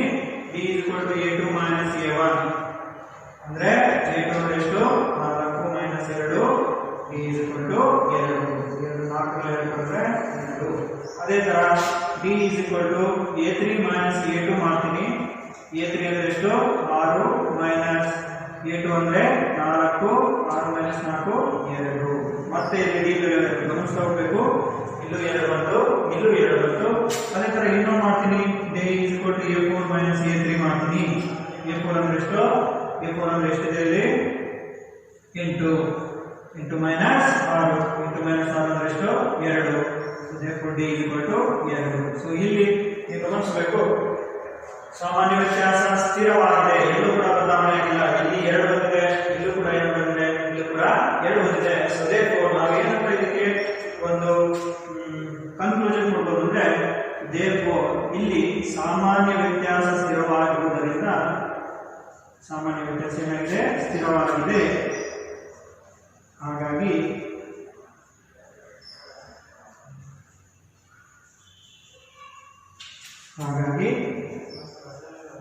ಇದು ಏನಾಗುತ್ತೆ? ಇದು ಸಮಾಂತರ ಶ್ರೇಣಿ ಆಗುತ್ತೆ. ಹಾಗಾಗಿ ಇದು ಸಮಾಂತರ ಶ್ರೇಣಿ. ಅರ್ಥ ಆಯ್ತಾ ಮಕ್ಕಳೇ? ಹಾಗಾದ್ರೆ ನಾವೀಗ ಒಂದು ನಿರ್ದಿಷ್ಟವಾದ ಒಂದು ಪರಿಕಲ್ಪನೆಯನ್ನು ಅರ್ಥ ಮಾಡ್ಕೊಂಡ್ವಿ. ಏನಪ್ಪಾ ಅಂದ್ರೆ, ಯಾವುದೇ ಒಂದು ಶ್ರೇಣಿಯಲ್ಲಿ ಸಾಮಾನ್ಯ ವ್ಯತ್ಯಾಸ ಏನಾದರೂ ಸ್ಥಿರವಾಗಿದ್ದರೆ, ಸಾಮಾನ್ಯ ವ್ಯತ್ಯಾಸ ಏನಾದರೂ ಸ್ಥಿರವಾಗಿದ್ದರೆ ಅದನ್ನ ಎಂಥ ಶ್ರೇಣಿ ಅಂತ ಕರಿತೀವಿ? ಸಮಾಂತರ ಶ್ರೇಣಿ. ಈಗ ಅರ್ಥ ಮಾಡ್ಕೊಂಡ್ರೆ, ಯಾವುದೇ ಒಂದು ಶ್ರೇಣಿಯ ಸಾಮಾನ್ಯ ವ್ಯತ್ಯಾಸವು ಸ್ಥಿರವಾಗಿರುವುದು ಅದನ್ನ ಸಮಾಂತರ ಶ್ರೇಣಿ ಎನ್ನುವುದು. ಏನಂತ ಕರೀತಾರೆ? ಸಮಾಂತರ ಶ್ರೇಣಿ ಅಂತ ಹೇಳಿ ಕರೀತಾರೆ. ಹಾಗಾದ್ರೆ ಈಗ ನಾವು ಮುಂದೆ ಅರ್ಥ ಮಾಡಿಕೊಳ್ಳಬೇಕಾಗಿರುವಂತಹ ಪರಿಕಲ್ಪನೆ ಸಮಾಂತರ ಶ್ರೇಣಿಯ ಸಾಮಾನ್ಯ ರೂಪ. ಸಮಾಂತರ ಶ್ರೇಣಿಯ ಸಾಮಾನ್ಯ ರೂಪ ಅಂದ್ರೆ ಸಮಾಂತರ ಶ್ರೇಣಿಯ ಸಾಮಾನ್ಯ ರೂಪ ಯಾವ ತರ ಇರುತ್ತೆ ಅಂದ್ರೆ, a plus d, a plus 2d, a plus 3d and so on. a plus of n minus 1 into d. ಅಂದ್ರೆ ಏನಪ್ಪ ಅರ್ಥ ಅಂದ್ರೆ, ಇಲ್ಲಿ ನೋಡಬೇಕು, ಮೊದಲನೇ ಪದವನ್ನ a1 ಅಂತ ತಗೊಳ್ತೀವಿ. a1 ಅನ್ನ a1 ಅಂತ ನಾವು ಬರೀತೀವಿ ಅಲ್ವಾ? a ಅಂತ ನಾವು ಬರೀತೀವಿ. ಎರಡನೇ ಪದ ಬೇಕು ಅಂದ್ರೆ ಮೊದಲನೇ ಪದ a, ಇದಕ್ಕೆ ಸ್ಥಿರ ಸಂಖ್ಯೆಯನ್ನು ಕೂಡಿದೀವಿ. ಅದ್ಯಾವುದು? d. ಹಾಗಾಗಿ ಎರಡನೇ ಪದ a plus d ಆಗುತ್ತೆ. ಅರ್ಥ ಆಗ್ತಿದ್ಯಾ? ನಂತರ ಮೂರನೇ ಪದ ಬರೀ. ಮೂರನೇ ಪದ ಅಂದ್ರೆ ಇಲ್ಲಿ ಎರಡನೇ ಪದ a plus d ಇದೆ. ಎರಡನೇ ಪದ ಯಾವ್ದಿದೆ? a plus d ಇದೆ. ಇದಕ್ಕೆ ಮತ್ತೊಂದು ಸ್ಥಿರ ಸಂಖ್ಯೆಯನ್ನು ಕೊಡ್ತೀವಿ. ಯಾವುದು ಸ್ಥಿರ ಸಂಖ್ಯೆ? d. ಮತ್ತೆ a plus d ಅಂದ್ರೆ a plus 2d ಆಗುತ್ತೆ. a plus 2d. ಅದೇ ತರ ಕೊಡ್ತಾ ಹೋದಾಗ ಇಲ್ಲಿ ಕೊನೆಯದಾಗಿರುವಂತಹ ಒಂದು ಪದ ಇದೆ. ಯಾವುದು? an. ಯಾವುದು? an. ಅಥವಾ ಇದನ್ನ ಕೊನೆ ಪದ ಅಂತ ನಾವು ಕರಿತೀವಿ ಅಥವಾ n-ನೇ ಪದ ಅಂತ ನಾವು ಕರಿತೀವಿ. ಹಾಗಾಗಿ an is equal to a plus of n minus 1 into d ಅಂತ ಕರಿತೀವಿ. ಈಗ ನೋಡಿ, ಇಲ್ಲಿ ಮೂರನೇ ಪದ ಅಂತ ಇದ್ದಾಗ ಇಲ್ಲಿ 2d ಬರುತ್ತೆ. ಅಂದ್ರೆ ಮೂರರಲ್ಲಿ ಒಂದು ಕಡಿಮೆ ಬರುತ್ತೆ. ಇಲ್ಲಿ ಎರಡನೇ ಪದ ಅಂತ ಇದ್ದಾಗ 1d ಅಂತ ಬರುತ್ತೆ. ಹಾಗಾದ್ರೆ ಇಲ್ಲಿ n-ನೇ ಪದ ಅಂತ ಇದ್ದಾಗ n ನಲ್ಲಿ ಒಂದು ಕಡಿಮೆ ತರಬೇಕು. ಅವಾಗ n minus 1 into d ಆಗುತ್ತೆ. ಅರ್ಥ ಆಯ್ತಾ ಮಕ್ಕಳೇ? ಹಾಗಾಗಿ ಇಲ್ಲಿ an ಎಂಬುದು ಕೊನೆಯ ಪದ. ಇದನ್ನ an ಅಂತ ನಾವು ಸೂಚಿಸ್ತೀವಿ ಅಥವಾ n ನಿಂದನೂ ಸೂಚಿಸ್ತೀವಿ. ಹಾಗಾಗಿ ಸಮಾಂತರ ಶ್ರೇಣಿಯ n-ನೇ ಪದವನ್ನು ಕಂಡುಹಿಡಿಯುವಂತಹ ಒಂದು ಸೂತ್ರ ಅಂತ ನಾವೇನಾದ್ರೂ ಅದನ್ನ ಬರೆದ್ರೆ ಅದು ಯಾವ್ದಾಗಿರುತ್ತೆ? an is equal to a plus n minus 1 into d ಆಗಿರುತ್ತೆ. ಹಾಗಾಗಿ ಸಮಾಂತರ ಶ್ರೇಣಿಯ ಸಾಮಾನ್ಯ ರೂಪ ಯಾವುದು ಅಂತ ಕೇಳಿದ್ರೆ ಸಮಾಂತರ ಶ್ರೇಣಿಯ ಸಾಮಾನ್ಯ ರೂಪ ಯಾವುದು a plus d a plus 2d a plus 3d and so on last a plus of n minus 1 into d ಆಗಿರುತ್ತೆ. ಇದು ಸಮಾಂತರ ಶ್ರೇಣಿಯಲ್ಲಿ ಬಹಳ ಮುಖ್ಯವಾದ ಅಂಶ. ಇದನ್ನು ನೀವು ಚೆನ್ನಾಗಿ ನೆನಪಿಟ್ಕೋಬೇಕಾಗುತ್ತೆ. ಇಷ್ಟ ಅರ್ಥ ಆಯ್ತು ಮಕ್ಕಳೇ. ನಂತರ ನಾವು ಸಮಾಂತರ ಶ್ರೇಣಿಯಲ್ಲಿ ಮತ್ತೆ ಎರಡು ವಿಧಗಳನ್ನು ಕಾಣ್ತೀವಿ.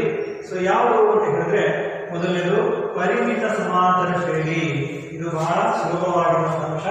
ಪರಿಮಿತ ಸಮಾಂತರ ಶ್ರೇಣಿ ಅಂದ್ರೆ ಒಂದು ಸಮಾಂತರ ಶ್ರೇಣಿಯಲ್ಲಿ ಎಣಿಸಲಾಗುವಷ್ಟು ಪದಗಳು ಇದ್ರೆ ಎಣಿಸಲಾಗುವಷ್ಟು ಪದಗಳನ್ನ ಹೊಂದಿದ್ದರೆ ಅದು ಪರಿಮಿತ ಸಮಾಂತರ ಶ್ರೇಣಿ ಆಗಿರುತ್ತೆ ಅಂತ ಹೇಳ್ತೀವಿ. ಅಂದ್ರೆ ಉದಾಹರಣೆ ನೋಡಿದ್ರೆ 3 6 9 12 ಇಲ್ಲಿರುವಂತಹ ಸಾಮಾನ್ಯ ವ್ಯತ್ಯಾಸ ಎಷ್ಟು ಅಂತ ಕೇಳಿದ್ರೆ ನಾವು ಕಂಡುಹಿಡಿಯಬಹುದು 6 - 3 3 9 - 6 3 12 - 9 3 ಈ ತರ ಬರ್ತಾ ಇದೆ.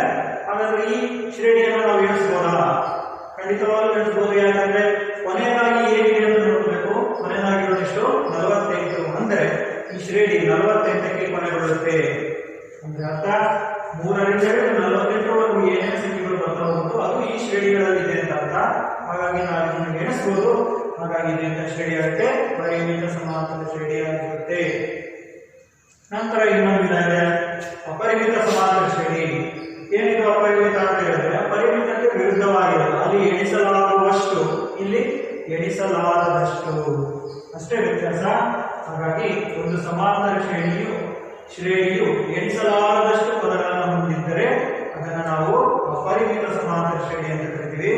ಇದೇ ಉದಾಹರಣೆಯನ್ನು ನಾವು ಅಪರಿಮಿತ ಸಮಾಂತರ ಶ್ರೇಣಿಯಾಗಿ ಬರೀಬಹುದು.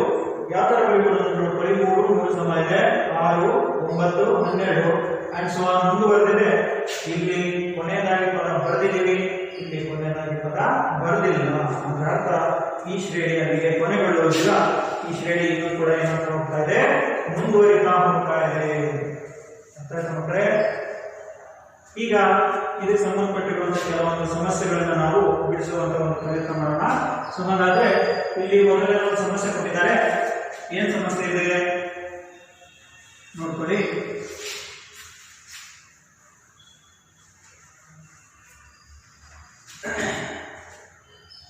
ಸಮಸ್ಯೆ ಏನಿದೆ ಅಂದ್ರೆ ಈ ಕೆಳಗಿನ ಶ್ರೇಣಿಗಳು ಸಮಾಂತರ ಶ್ರೇಣಿಗಳಾಗಿವೆ ಪರೀಕ್ಷಿಸಿ. ಒಂದು ವೇಳೆ ಸಮಾಂತರ ಶ್ರೇಣಿಯಾಗಿದ್ದರೆ ಅದರ ಮುಂದಿನ 2 ಪದಗಳನ್ನು ಬರೆಯಿರಿ. ಹಾಗಾದ್ರೆ ಇಲ್ಲಿ ಒಂದು ಸಮಸ್ಯೆಯನ್ನು ಕೊಟ್ಟಿದ್ದಾರೆ. 4 10 16 22 ಅಂತ. ಅದನ್ನು ನಾನು ಇಲ್ಲಿ ಬರ್ಕೊಂತೀನಿ. 4 10 16 22 ಇದು ಮೊದಲ ನಾವು ಸಮಾಂತರ ಶ್ರೇಣಿ ಅನ್ನೋದನ್ನ ನಾವು ನೋಡ್ಕೋಬೇಕು. ಹಾಗಾಗಿ A1 ಅಂದ್ರೆ ಏನು ಬರ್ಕೊಂತೀನಿ, A2 ಅಂದ್ರೆ ಏನು ಬರ್ಕೋಬೇಕು, A3 ಅಂದ್ರೆ 16, A4 ಅಂದ್ರೆ 22. ಗೊತ್ತಾಯ್ತಾ? ಸೊ ಈಗ ನಾವೇನ್ ಮಾಡ್ತೀವಿ ಅಂದ್ರೆ ಸಮಾಂತರ ಶ್ರೇಣಿ ಆಗಬೇಕು ಅಂದ್ರೆ ಏನಾಗಬೇಕು, ಬಹಳ ಮುಖ್ಯವಾದ ಅಂಶ ಸಾಮಾನ್ಯ ವ್ಯತ್ಯಾಸ ಸ್ಥಿರವಾಗಬೇಕು ಅನ್ನೋದು ನಮ್ಮ ಗಮನದಲ್ಲಿರಬೇಕು. ಸೊ ಹಾಗಾಗಿ ಸಾಮಾನ್ಯ ವ್ಯತ್ಯಾಸವನ್ನು ಕಂಡುಹಿಡಿದು ಹೋಗ್ಬೇಕು. ಇಲ್ಲಿ A2 - A1 ಮಾಡಿ. A2 ಅಂದ್ರೆ ಎಷ್ಟು, 10 - 4 ಎಷ್ಟು, 6. ಇಲ್ಲಿ ನಾವು D ಅನ್ನು ಕಂಡುಹಿಡಿಯೋಣ. ಮತ್ತೆ A3 - A2 ಮಾಡೋಣ. ಸೊ A3 ಅಂದ್ರೆ ಎಷ್ಟಿದೆ, 16 - 10 16 - 10 ಅಂದ್ರೆ 6. ಮತ್ತೆ ಇಲ್ಲಿ D A4 - A3 ಮಾಡೋಣ. A4 ಅಂದ್ರೆ ಎಷ್ಟು, 22 - 16 ಎಷ್ಟು, 6. ಮತ್ತಿಲ್ಲಿ ನೋಡ್ತಾ ಹೋಗ್ಬೇಕು, ಸಾಮಾನ್ಯ ವ್ಯತ್ಯಾಸ ಏನಾಗ್ತಾ ಹೋಗ್ತಾ ಇದೆ, ಸ್ಥಿರವಾಗಿದೆ. ಹಾಗಾಗಿ ನಾವು ಏನ್ ಮಾಡಬೇಕು, ಇಲ್ಲಿ ಸಾಮಾನ್ಯ ವ್ಯತ್ಯಾಸ ಸ್ಥಿರವಾಗಿರುತ್ತದೆ. ಸಾಮಾನ್ಯ ವ್ಯತ್ಯಾಸ ಸ್ಥಿರವಾಗಿದೆ. ಹಾಗಾಗಿ ಇದು ಸಮಾಂತರ ಶ್ರೇಣಿ. ಹಾಗಾಗಿ ಇದು ಸಮಾಂತರ ಶ್ರೇಣಿ ಆಗಿದೆ. ಸೊ ಇಷ್ಟಾದ್ಮೇಲೆ ಈಗ ಮುಂದುವರೆದ ಒಂದು ಪ್ರಶ್ನೆ ಇದೆ. ಅದರ ಮುಂದಿನ 2 ಪದಗಳನ್ನು ಬರೆಯಿರಿ ಅಂತ ಕೇಳಿದ್ರೆ ಇಲ್ಲಿ ಎಷ್ಟು ಪದಗಳನ್ನು ಕೊಟ್ಟಿದ್ದಾರೆ ನೋಡ್ಕೊಂಡು, 1 2 3 4 ಪದ ಕೊಟ್ಟಿದ್ದಾರೆ. ಹಾಗಾದ್ರೆ ಅದರ ಮುಂದಿನ ಪದಗಳು ಅಂದ್ರೆ ಯಾವುದು, 5ನೇ ಪದ ಮತ್ತೆ 6ನೇ ಪದ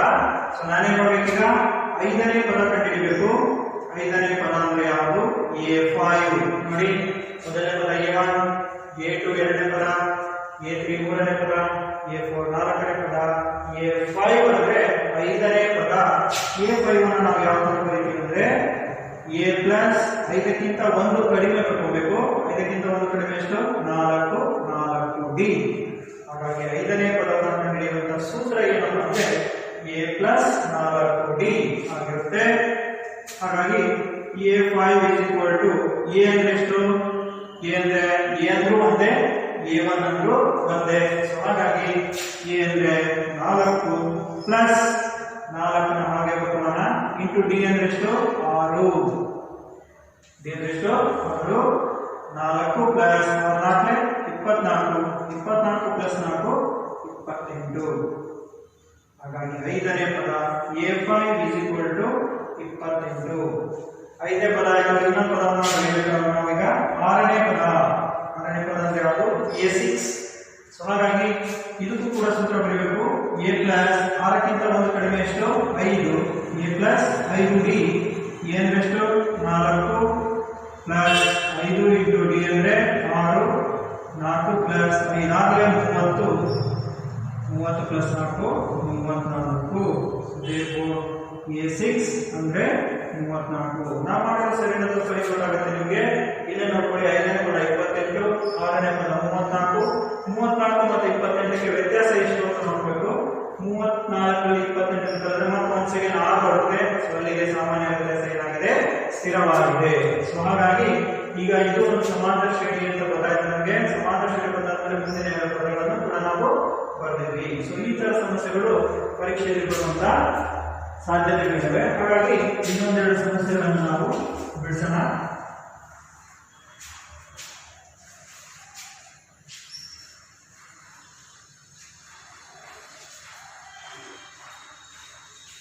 ಹಾಗಾಗಿ ಮುಂದಿನ ಸಮಸ್ಯೆ ನೋಡೋಣ.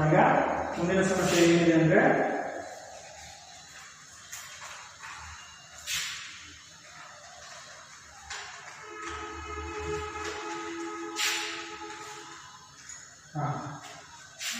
ಎರಡನೇದು ಈ ತರ ಇದೆ.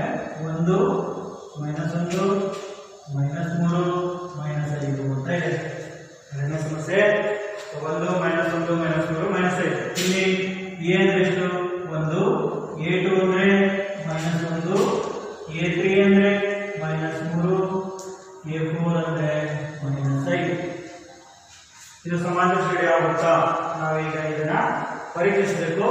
ಸೊ ಈಗ D is equal to A2 minus A1 ಆಗಬೇಕು. A2 ಅಂದ್ರೆ ಎಷ್ಟು? -1. ಸರಿಯಾಗಿ ಗಮನಿಸಬೇಕು. ಇಲ್ಲಿ ಯಾವ ಚಿಹ್ನೆ ಇದೆ? ಮೈನಸ್. A1 ಅಂದ್ರೆ 1. ಸೊ -1 -1 -2. ನೀವು ಇಲ್ಲಿ ಕ್ಯಾನ್ಸಲ್ ಮಾಡುವಂತ ಹೊಡೆದಾಡುವಂತ ಸಾಧ್ಯತೆಗಳಿವೆ. ಹಾಗಾಗಿ ನೋಡಬೇಕು. -1 -1 -2. ಸೊ ಇಲ್ಲಿ ಬನ್ನಿ. ಈಗ ಮತ್ತೆ D is equal to A3 minus A2 ಮಾಡೋಣ. So D is equal to A3 ಅಂದ್ರೆ ಎಷ್ಟು? -3. ಈಗ ಬಹಳ ಕೇರ್ಫುಲ್ ಆಗಿರಬೇಕು. ಇಲ್ಲಿ ಮೈನಸ್ ಇದೆ, ಮೈನಸ್ ಹಾಕೋಬೇಕು. A2 ಅಂದ್ರೆ ಏನು? -1. ಅವಾಗ ಮೈನಸ್ ಇದ್ದಾಗ ನಾವು ಬ್ರಾಕೆಟ್ ಅನ್ನು ಓಪನ್ ಮಾಡಿಕೊಂಡು ಸಂಖ್ಯೆ ಬರೀತೀವಿ.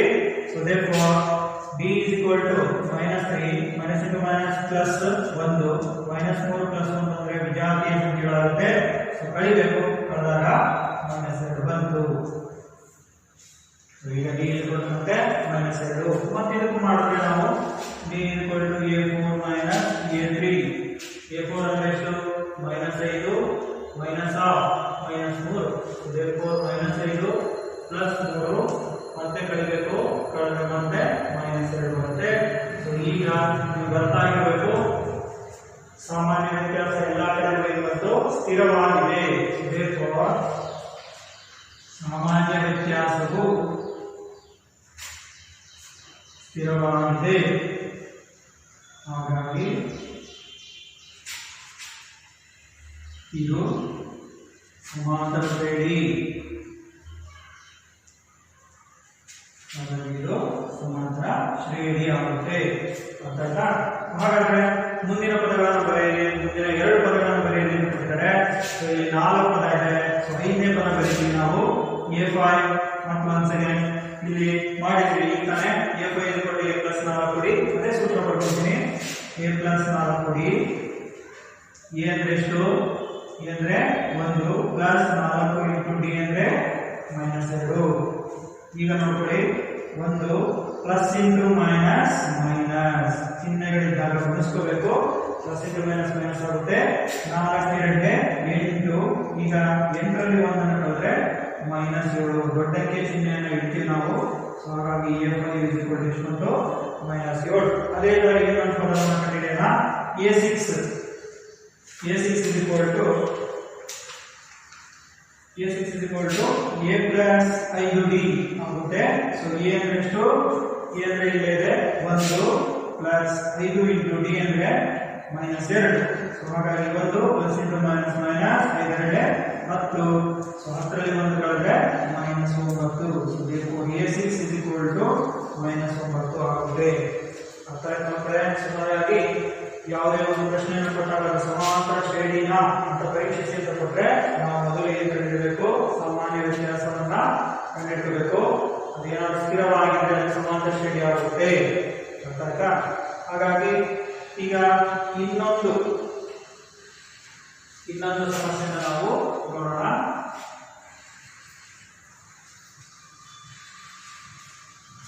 ಈಗ ಇನ್ನೊಂದು ಸಮಸ್ಯೆ ಈ ತರ ಇದೆ. -2 -2 -2 2 -2 ಅಂತ ಇದೆ.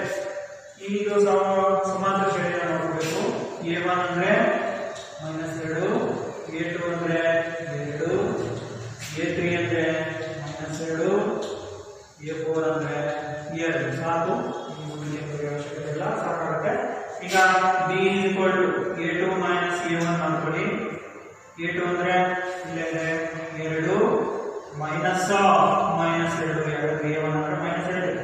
So therefore 2 minus into minus plus 2 plus 2 4. So ಮೊದಲ 2 ಪದಗಳ ವ್ಯತ್ಯಾಸ 4 ಬಂತು. ಈಗ b a3 a2 ಮಾಡೋಣ. a3 ಅಂದ್ರೆ -2, ಹುಷಾರಾಗಿ ನೋಡ್ಕೊಳ್ಳಿ, -2 ಮೈನಸ್ ಇದೆ, a2 ಅಂದ್ರೆ +2 ಇದೆ. ಹಾಗಾಗಿ -2 -2 ಸಜಾತೀಯ ಚಿಹ್ನೆಗಳನ್ನು ಹೊಂದಿರುವಂತಹ ಸಂಖ್ಯೆಗಳು ಎರಡನ್ನ ಕೂಡಬೇಕಾಗುತ್ತೆ. ಕೂಡಿದಾಗ -4 ಬರುತ್ತೆ. ನೋಡಿ, ಇಲ್ಲೇ ಗೊತ್ತಾಗ್ತದೆ ನಮಗೆ. ಇಲ್ಲಿ +4 ಬಂತು, ಇಲ್ಲಿ -4 ಬಂತು. ನಮ್ಗೆ ಗೊತ್ತಿದೆ +4 ಯಾವತ್ತೂ ಕೂಡ -4ಕ್ಕೆ ಸಮ ಅಲ್ಲ. +4ರ ಬೆಲೆನೇ ಬೇರೆ, -4ರ ಬೆಲೆನೇ ಬೇರೆ. ಸೊ ಹಾಗಾಗಿ ಸಾಮಾನ್ಯ ವ್ಯತ್ಯಾಸ ಏನಾಗಿಲ್ಲ, ಸ್ಥಿರವಾಗಿಲ್ಲ. ಸಾಮಾನ್ಯ ವ್ಯತ್ಯಾಸ ಸ್ಥಿರವಾಗಿಲ್ಲ. ಸೊ ಹಾಗಾಗಿ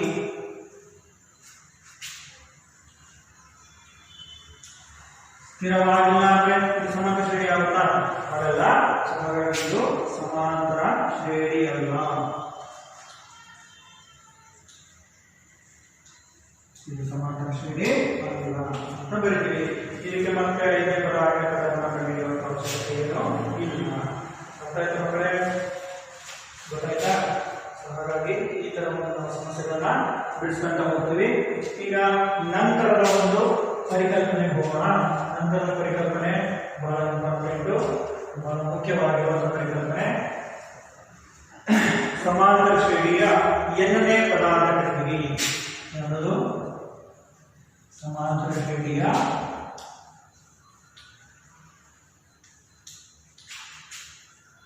n ನೇ ಪದ. n ನೇ ಪದ ಯಾವುದು ಅಂದ್ರೆ ಅದು ಅವ್ಯಕ್ತ ಪದ. ಯಾವುದು ಅಂತ ನಮ್ಗೆ ಗೊತ್ತಿಲ್ಲ. ಎಷ್ಟನೇ ಪದ ಆಗಿರ್ಬೋದು, 1ನೇ ಪದ ಆಗಿರ್ಬೋದು, 100ನೇ ಪದ ಆಗಿರ್ಬೋದು, 1000ನೇ ಪದ ಆಗಿರ್ಬೋದು. ನಮಗೆ ಯಾವ್ದು ಬೇಕು ಅದನ್ನು ಕಂಡುಹಿಡಿಯೋದನ್ನೇ ನಾವು ಏನು ಮಾಡ್ತೀವಿ? n ನೇ ಪದ. ಈಗ ತಾನೇ ಮಕ್ಕಳು ಅರ್ಥ ಮಾಡ್ಕೊಂಡಿದ್ವಿ. ನಾವು ಸಮಾಂತರ ಶ್ರೇಣಿಯ ಕೊನೆಯ ಪದ ಅಥವಾ n ನೇ ಪದ ಅಂತ ನಾನು ಹೇಳಿದೆ ನಿಮಗೆ. n ನೇ ಪದವನ್ನು ಕಂಡುಹಿಡಿಯಕ್ಕೆ ಒಂದು ಸೂತ್ರ ಬರ್ಕೊಂಡಿದ್ವಿ ನಾವು. an is equal to a plus n minus 1 into d. ನಾವು ಸಮಾಂತರ ಶ್ರೇಣಿಯಲ್ಲಿ ಮಾಡುವಂತಹ ಎಲ್ಲಾ ಲೆಕ್ಕಗಳು ಕೂಡ ಈ ಒಂದು ಸೂತ್ರದ ಮೇಲೆ ಅವಲಂಬಿತವಾಗಿರುತ್ತೆ. ಅಂದ್ರೆ an is equal to a plus n minus 1 into d. ಇಲ್ಲಿ a ಅಂದ್ರೆ ಏನು? ಮೊದಲನೇ ಪದ. n ಅಂದ್ರೆ ಯಾವ ಸಂಖ್ಯೆ ನಾವು ಕಂಡುಹಿಡಿಯಬೇಕು. d ಅಂದ್ರೆ ಏನು? ಸಾಮಾನ್ಯ ವ್ಯತ್ಯಾಸ. a ಅಂದ್ರೆ ಕೊನೆಯ ಪದ ಅಥವಾ ಎನ್ನೇ ಪದ ಅಂತ ಕರಿತೀವಿ. ಸೊ ಹಾಗಾದ್ರೆ ಎನ್ನೇ ಪದವನ್ನು ಕಂಡುಹಿಡಿಯುವಂತ ಒಂದು ಸಮಸ್ಯೆಯನ್ನು ಬಿಡಿಸೋಣ ನಾವು. ಈಗ ಒಂದು ಸಮಸ್ಯೆ ಇದ್ದಾರೆ ನೋಡ್ಕೊಳ್ಳಿ. 2 7 12 ಅಂಶವ ಈ ಸಮಾಂತರ ಶ್ರೇಣಿಯ 10ನೇ ಪದವನ್ನು ಕಂಡುಹಿಡಿಯಿರಿ.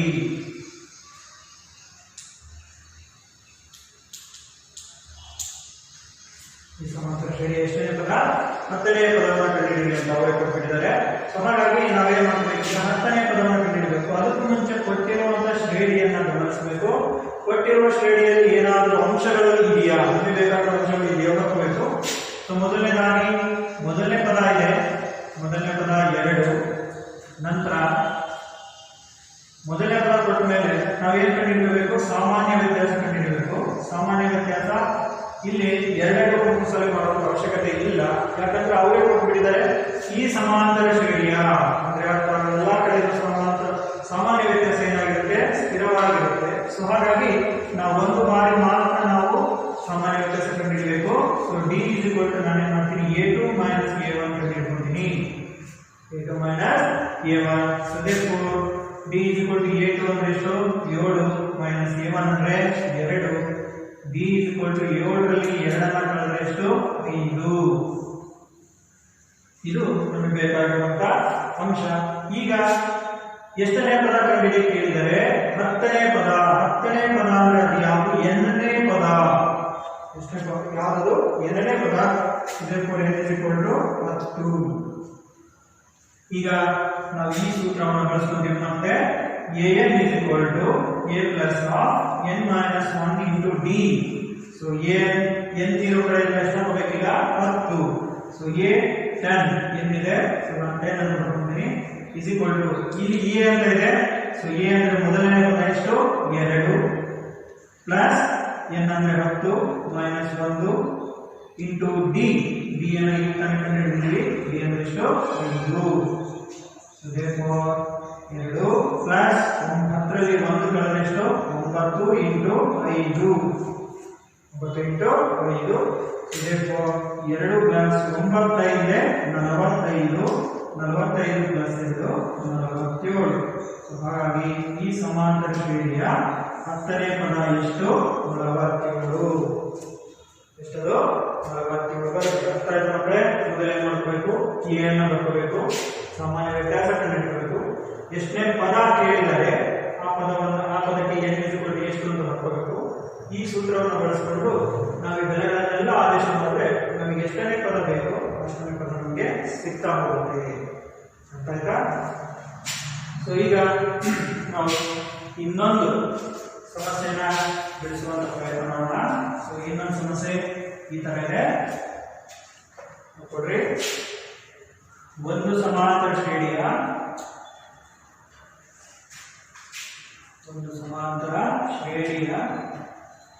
ಮೂರನೇ ಪದ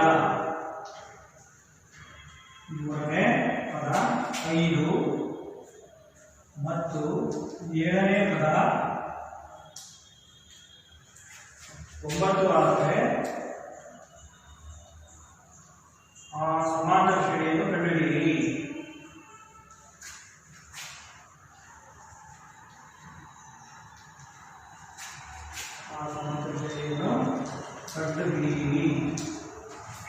ಸೊ ಇಲ್ಲಿ ನಾವು ಅರ್ಥ ಮಾಡಬೇಕು, ಇದು ಸ್ವಲ್ಪ ಭಿನ್ನವಾಗಿರುವಂತಹ ಸಮಸ್ಯೆ. ಸೊ ಇಲ್ಲಿ ಅವರೇ ಕೊಟ್ಟಿದ್ದಾರೆ ಸಮಾಂತರ ಶ್ರೇಣಿ ಆಗಿದೆ. ಅದು ಮೂರನೇ ಪದ 5.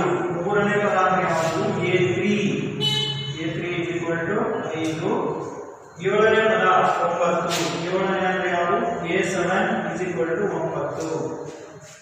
ಈಗ ನಾವೇನ್ ಮಾಡ್ತೀವಿ ಅಂದ್ರೆ a3 ಅನ್ನ ನಾವು ಏನ್ ಮಾಡಬೇಕು? a plus 2d ಅಂತ ಬರ್ಕೊಂತೀವಿ.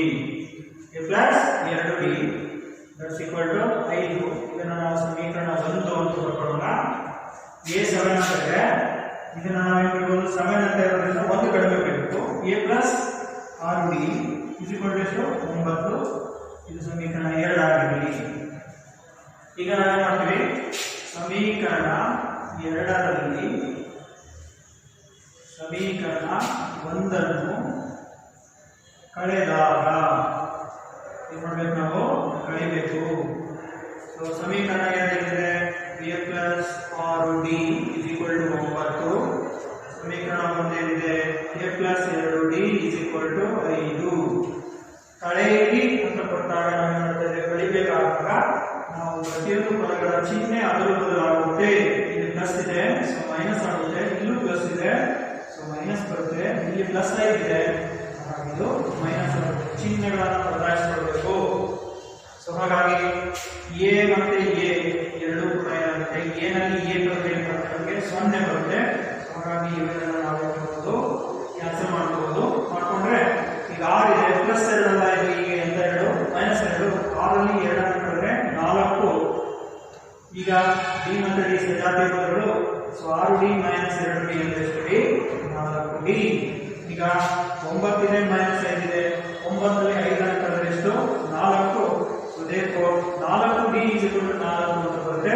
So d is equal to ಎಷ್ಟು 4 divided by 4. So therefore d is equal to 1.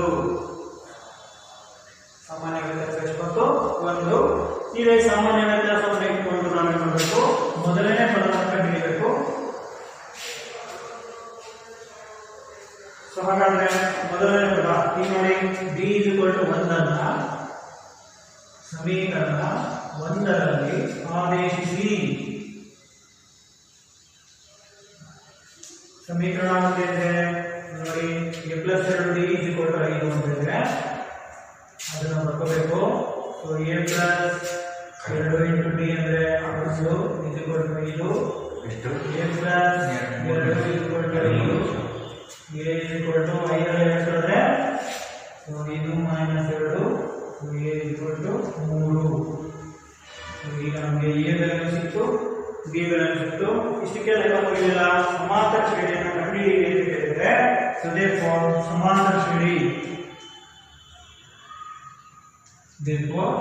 ಆ ಸಮಾಂತರ ಶ್ರೇಣಿಯು ಯಾವ ತರ ಇರುತ್ತೆ ಅಂದ್ರೆ a1 a2 a3 and so on ಆಗಿರುತ್ತೆ. ಸೊ ಈಗ ನಾವು a1 ಅನ್ನು ಕಂಡುಹಿಡಿಯಬೇಕು. a1 ಅಂದ್ರೆ ಯಾವುದು, a ಮೊದಲನೇದ ಎಷ್ಟದು 3. a2 ಅಂದ್ರೆ ಯಾವುದು a ಪ್ಲಸ್ b, a ಅಂದ್ರೆ ಎಷ್ಟು 3 ಪ್ಲಸ್ b ಅಂದ್ರೆ ಎಷ್ಟು 1, b ಅಂದ್ರೆ 1, 3 ಪ್ಲಸ್ 1 ಎಷ್ಟು 4.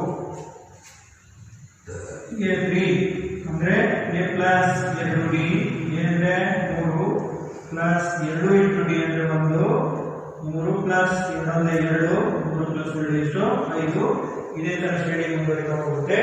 ಸೊ therefore ಆ ಶ್ರೇಣಿಯು ಯಾವ ತರ ಇರುತ್ತೆ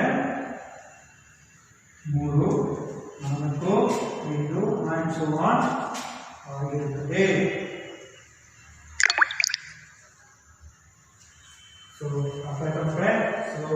ಇಲ್ಲಿ ನಾವು ಸಾಮಾನ್ಯ ವ್ಯತ್ಯಾಸ ಅಂದ್ರೆ ಏನು, ಸಮಾಂತರ ಶ್ರೇಣಿಯ ಸಾಮಾನ್ಯ ರೂಪ ಅಂದ್ರೆ ಏನು, ಆ ಸಮಾಂತರ ಶ್ರೇಣಿಯ ವಿಧಗಳು ಯಾವುವು, ಆಮೇಲೆ ಸಮಾಂತರ ಶ್ರೇಣಿಗೆ ಸಂಬಂಧಪಟ್ಟಿರುವಂತಹ ಕೆಲವೊಂದು ಸಮಸ್ಯೆಗಳನ್ನ ನಾವು ಇವತ್ತು ಬಿಡಿಸುವಂತಹ ವಿಧಾನಗಳನ್ನ ಅರ್ಥ ಮಾಡ್ಕೊಂಡಿದ್ದೀವಿ.